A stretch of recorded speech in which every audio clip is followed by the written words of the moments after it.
All right, we're working for your health. A new study says women who use birth control have higher rates of getting breast cancer, but experts have stressed that the overall risk remains low. Joining me now is Dr. David Geier. Thank you for joining us this morning. Oh, good morning. Thanks for having me. So tell me a little bit about this study. Specifically, we're talking about IUDs this morning. Yeah, this was really done because the hope has always been among OBGYN physicians that IUDs might have a lower risk of developing breast cancer than oral contraceptives. Oral contraceptives have shown an increased rate of breast cancer than people who don't use it, and that's what this study looked at. It looked at 80,000 women between 50 and 49. Half started using an IUD, half used nothing for birth control, and they did find a 40% increase in new diagnoses of breast cancer on women who used IUDs. And a big part of this is we don't want to freak anyone out. Again, it's a risk, but it allows people to weigh those benefits and risks as well. Yeah, I would absolutely urge caution and not overreacting. There's two sort of points to think about. One is it's a small increased risk. That 40% increased risk sounds high, but when you do the statistics, that's 14 out of 10,000, or just over 1 in 1,000 additional diagnoses. And then it's just that, it's a diagnosis of breast cancer, not a death from breast cancer. So potentially it's something you could detect early and treat. It's something to talk about with your doctor, but I wouldn't worry as much about that huge 40% number.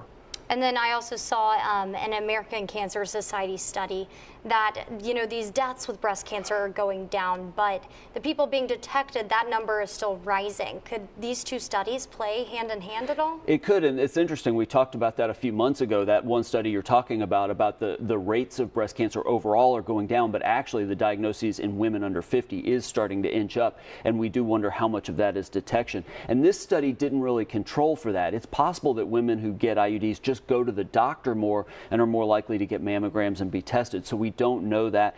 All of this comes back to weighing risks and benefits of birth control, whether that's IUDs or hormonal oral contraceptive pills, weighing the risks and benefits not just with all other things, but also breast cancer. We know that contraceptives decrease the risk of ovarian cancer, uterine cancer. IUDs might decrease the risk of endometrial cancer. So these are all things worth talking about with your doctor. And also another point that we were just speaking of is that when you get an IUD, you're going into the doctor. You might be testing, you might be talking to your doctor more. Talk about that and how it might play into this. Well, exactly, and especially I know breast cancer it's so popularized, and there's a huge number of women. It's 1 in 8 women in this country will be diagnosed with breast cancer in their lives, and there's a huge family risk. So if you are at elevated risk, even better reason to have this discussion about not just pros and cons of birth control in general, but what types, because there might be some that are better for you than others. And while we're talking about breast cancer, I just wanted to ask you if there's any tips that you have to maybe minimize those risks, or maybe to why you should be looking at getting detected early. Well, so much of this is about, yes, as you mentioned, detection early, and then just lifestyle changes. And they have been shown to decrease breast cancer. Regular exercise, we talk about it a lot. And then limiting alcohol. Those would be the two non-IUD, non-birth control things that I might recommend as ways to keep your risk as low as possible. And then, yes, if you have an elevated family risk, more frequent talks to your doctor and checks, and really just doing that on a regular basis anyway. All right, thank you so much for joining us. Dr. Thanks. David Geier, everyone.